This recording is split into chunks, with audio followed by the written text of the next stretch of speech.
Perfect. Si Amay. We should be able to give allowance for the shortcomings of others. No? So, kani i-compare ni ani.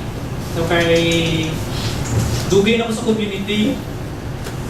Di, ano mo daw ang nag-mature. Diba, no? Di, bitaw. Dapat, dito na natin yung rason.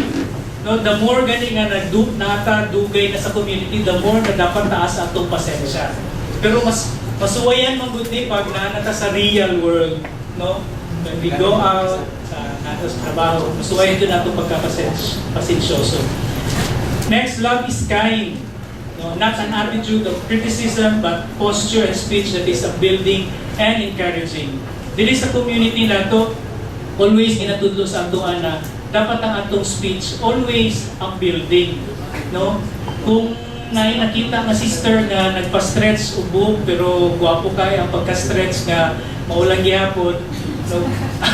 So pagyapon siya, huwag na sabihin ang kato obvious na or pangutano pa dyan, sis, na briso na akon sa kinsa ang nag-stretch sa imong buhok, don't say the obvious na ba, no?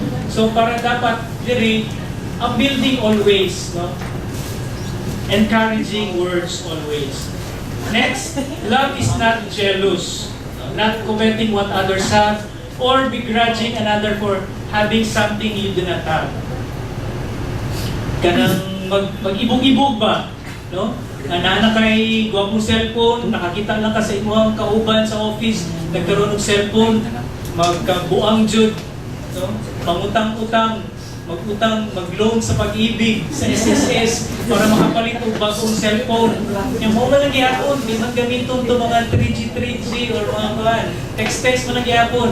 Or kung ang silingan, nakitaan nga, uy, flat kuhan, TV. No, gusto mo lang yung trabaho. Kasi nangawag o, nagkasala pa, di ba no? Nag-ubad pa. So, love is not jealous. Love is not inflated, meaning we should be humble, not thinking of our own importance, but more impressed with our own unworthiness than merit. Love is not rude. We should accord honor always, no, and respect one another.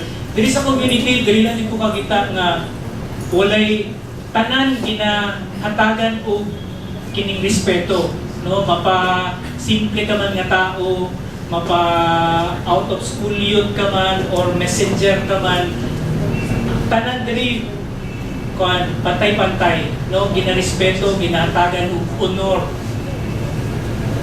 And ako ikapanghambog na nako sa inyo, no, na diri lang jud na ako nakita sa community. Walay nagayaga-yaga, no, na walay nagabinuang sa ako. Nagawas na kayo sa mugawas na ko sa dalan. Imbis na isagit sa Dr. Toril, no, kay isagit kay Upaw. Ibog lang sila kay mahal mong daw na sa Ginoo ang Upaw. Eh parang pagdungaw niya, magkita niya. Siguro na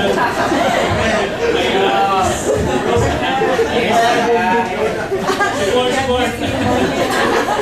Next, love is not self-seeking. Storya na natin, not focus on having your rights met, but more on your duties. Love is not quick-tempered, meaning we must be able to master our emotions and feelings. Isud kayo niyo ba? No, kaning master our emotions and feelings. Love does not brood over injury, not holding grudges or resentments. Katunay daw po sa ako 16 years ago. So, when that incident happened, sa grasya sa Ginoo, I really do believe that it is because of the grace of God na wala ko nasuko sa brother na to, no? Ang ako pa mga ka-household, katong ka-group mates, no, gusto nila sulugod ang balay atong mga brother.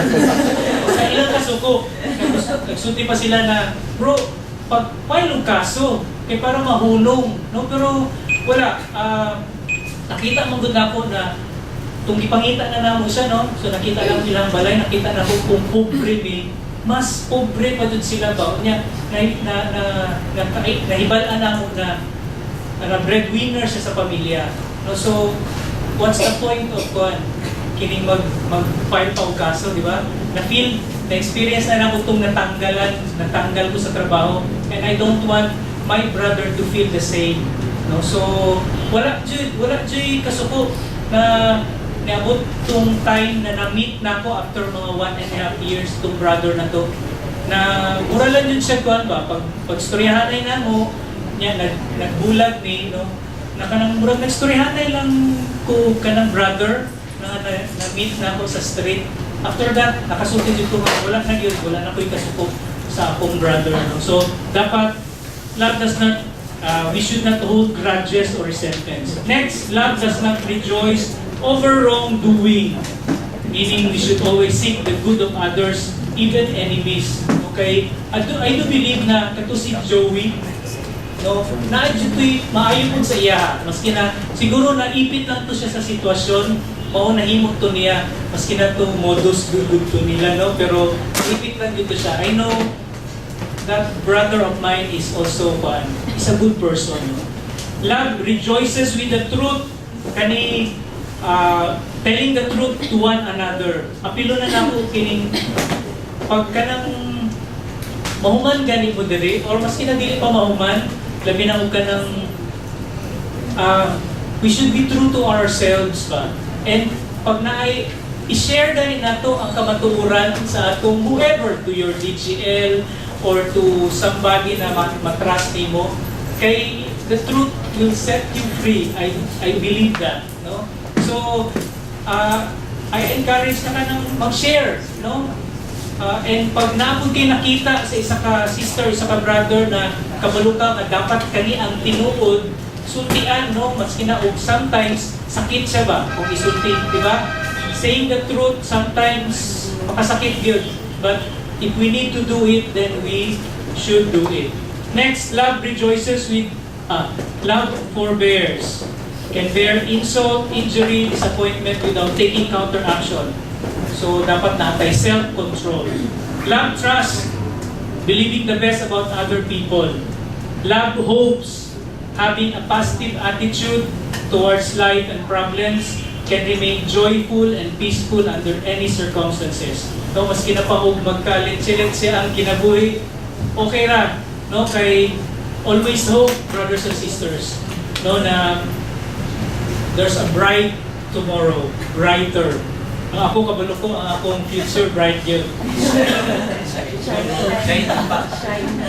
And lastly, love endures, can bear things, not with kanang passive resignation, nga sige na lang, no? I-endure ko na lang ni, no? But with triumphant fortitude daw.